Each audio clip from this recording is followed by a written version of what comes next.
अस्सलाम वालेकुम नादरीन, मैं हूं असद अली तूर अपने प्रोग्राम असद तूर अनसेंसर्ड के साथ। आज जो हम आपको अब आज आखिरी दिन है इस साल का। अब हम आपको एक साल बाद मिलेंगे, यानी कि कल 1 जनवरी को मिलेंगे। तो इस एक साल में जो पाकिस्तान में हुआ है उसकी क्या अब असरात 2022 में नज़र आएंगे। यही वो सबसे बड़ी बात है जो आज हम करेंगे कि क्या प्रॉस्पेक्ट हो सकते हैं। जो अगले साल आर्मी चीफ की तैनाती आ रही है वो कितनी अहम है। उसके अलावा जो जस्टिस आयशा मलिक का नाम दोबारा 5 जनवरी को ज़ेरे गौर आने जा रहा है, तो क्या वो सुप्रीम कोर्ट की पहली खातून जज और चीफ जस्टिस ऑफ पाकिस्तान सन 2031 में बन पाएंगी। ये भी हम आपको आज अंदर की खबर देंगे। तो चलिए हम आपको सबसे पहले बात करते हैं 2000 जैसे आयशा मलिक वाला जो है ये हम चले 10 बजे वाला वीलॉग कर लेते हैं। इस वक्त जो हम आपको खबर देंगे वो है कि क्या अगली अहम तैनाती के बारे में सोचा जा रहा है। जो army chief general Qamar Javed Bajwa की, या तो जो उनका सक्सेसर होगा वो कौन होगा, या उन्हीं को एक्सटेंशन मिलेगी, क्या होगा कैसे होगा। ये एक बड़ा दिलचस्प मौजू है। अब पाकिस्तान में बहुत अहमियत इख्तियार कर गया है। खुसूसन जब DGISI उस वक्त जो थे लेफ्टिनेंट जनरल फैज़ हमीद, जब उनको कोर कमांडर पेशावर तैनात किया गया और लेफ्टिनेंट नदीम अहमद अंजुम को जो अब DGISI हैं, तो उनको कोर कमांडर कराची से DGISI बनाने का जब ये हुक्मनामा जारी हुआ, तो उसको जिस अंदाज में वज़ीर इमरान खान ने डिरेल करने की पहले कोशिश की और बाद अज़ां उसको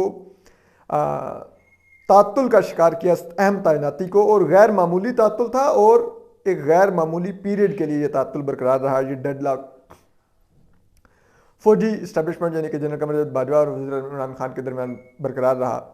तो उसके बाद तो ये तैनाती बहुत ही अहमियत इख्तियार कर देती है आर्मी चीफ वाली, कि ये नवंबर 2022 में किसको तैनात किया जाएगा। तो देखिए अब अगर आप बात करें जो मुख्तलिफ ऐसे लोग हैं जो बड़े वेल कनेक्टेड हैं हमारी इस्टेब्लिशमेंट से भी, और ऐसे लोगों से भी बात करें जो बहुत इमरान खान साहब से कुर्बत रखते हैं और उनको समझते हैं उनके जहन को, तो वो मुख्तलिफ सिनेरियोज बयान करते हैं। एक तो ये भी सिनेरियो जो हम आज भी अभी इतनी क्लैरिटी नहीं रखता कि क्या जो 2022 के नवंबर में फैसला होना है आर्मी चीफ का कि नए होंगे यही एक्सटेंशन लेंगे, और अगर नए होंगे तो कौन होंगे, तो वो भी अभी देखना बाकी है कि ये फैसला करेगा कौन सा प्राइम मिनिस्टर। ये बहुत अहम होगा। फिर दूसरी जो बात है, क्योंकि अब जो एक इस्टेब्लिशमेंट में तासुर पाया जाता है वो ये है कि अगर मार्च पार हो गया तो फिर वज़ीर आज़म इमरान खान हो सकता है कि अर्ली अनाउंसमेंट कर दें अगले आर्मी चीफ के लिए। यानी कि मार्च पार होने का मतलब है कि कौन सा प्राइम मिनिस्टर फैसला करेगा अगले आर्मी चीफ का, वो वज़ीर आज़म इमरान खान होंगे। तो अगर ऐसा होता है तो फिर जो अगले चीफ का वो नाम ऐलान कर देंगे, और जो गालिब इम्कान है अभी तक जो बताया जा रहा है, जो इमरान खान साहब की अगर आप दिलचस्पी देखें, उनका एतमाद देखें और उनके अगर आप कुर्बत देखें, तो वो तो लेफ्टिनेंट जनरल फैज़ हमीद के साथ ही ज़्यादा है।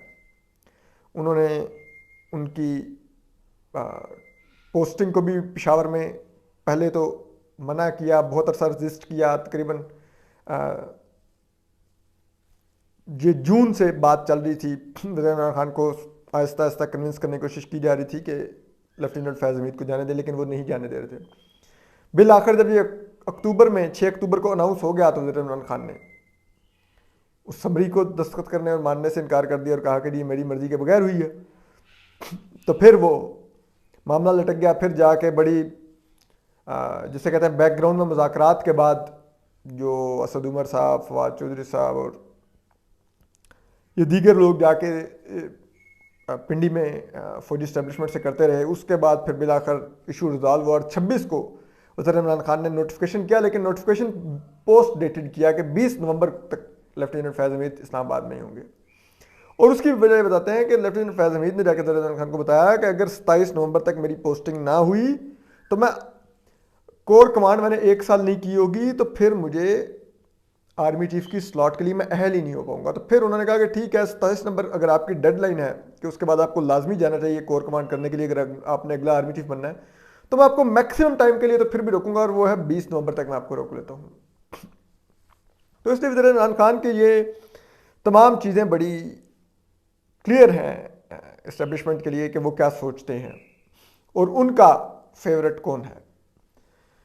फिर इसी तरह आ जाए तो army chief general Qamar Javed Bajwa भी हैं,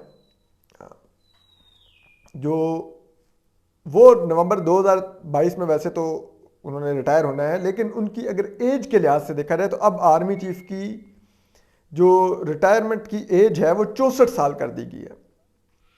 अगर, और सबको पता है कि ये इस्टेब्लिशमेंट की मर्जी से ये कानून बना था जिसमें जनरल बाजवा की भी काफ़ी ज़्यादा कंसेंट थी। वो आसिफ सईद खोसा ने जो चीफ जस्टिस थे उस वक्त के, उन्होंने आखिरी दिन कहा भी कि आपने एक आर्मी चीफ को जिसने पूरे मुल्क की सिक्योरिटी बहुत कुछ देखना होता है उसको आपने वज़ीर-ए-आज़म हाउस में बिठाया हुआ है बुला के, तो वही नोटिफिकेशन से मतलब कि क्या नोटिफिकेशन बन रहा है और क्या और वो करूँ।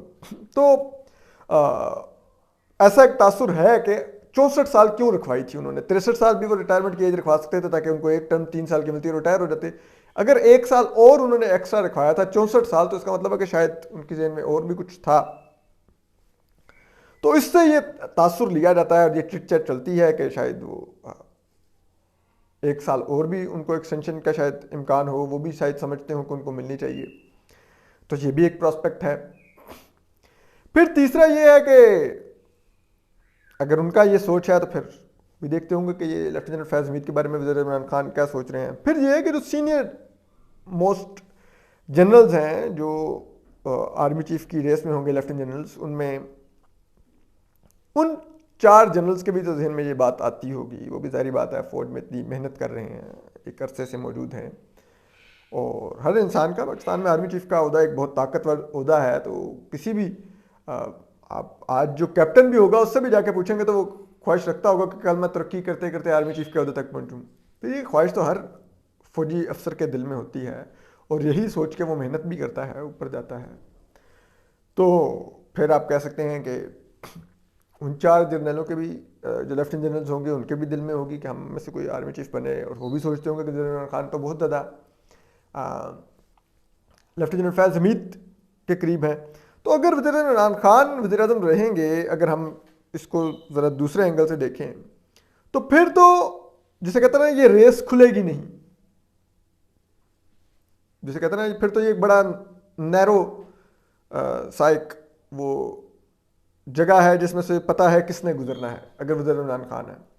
और अगर आपने इस रास्ते को वसी करना है कि यहाँ से एक रेस में से हर किसी को पूरा मौका मिले गुजरने का, और फिर जो मुकद्दर का सिकंदर निकले कोई इनमें से, तो फिर तो वज़ीर इमरान खान को फिर मार्च अप्रैल नहीं क्रॉस करना चाहिए। फिर उससे पहले उनको जाना होगा और फिर किसी नए को आना होगा। वो हो सकता है पीटीआई के अंदर से भी आए और वो फैसला करे, या हो सकता है कि वो फिर अपोजिशन में से कोई आ जाए और वो आके फैसला करे, और तब तक फिर नए इलेक्शन मत कॉल किए जाए। अगर के तहरीक अदम इत्मीनान से वज़ीर इमरान खान को हटा भी दिया जाए तो उसके बावजूद नए इलेक्शन ना फिर कॉल किए जाएँ और असम्बलियाँ कंटिन्यू करें ताकि ये अहम तैनातियाँ हो जाएँ, कुछ इलेक्शन रिफॉर्म्स हो जाएँ, कुछ और चीज़ें तय हो जाए, तो फिर उसके बाद अगले इलेक्शन का फैसला हो। तो ये एक सिनेरियो है जो 2022 के लिए देखा जा रहा है और इसको बड़ा सब लोग बड़ा गौर से और बड़े सस्पेंस से देख रहे हैं। तो हम आपको इस पर अपडेट करते रहेंगे 2022 में भी कि क्या हो रहा है। 2021 अनसेंसर्ड गुजारा, 2022 भी अनसेंसर्ड ही गुजारेंगे इंशाल्लाह। अपना ख्याल रखिए, सलामत रहिए, अल्लाह हाफिज़।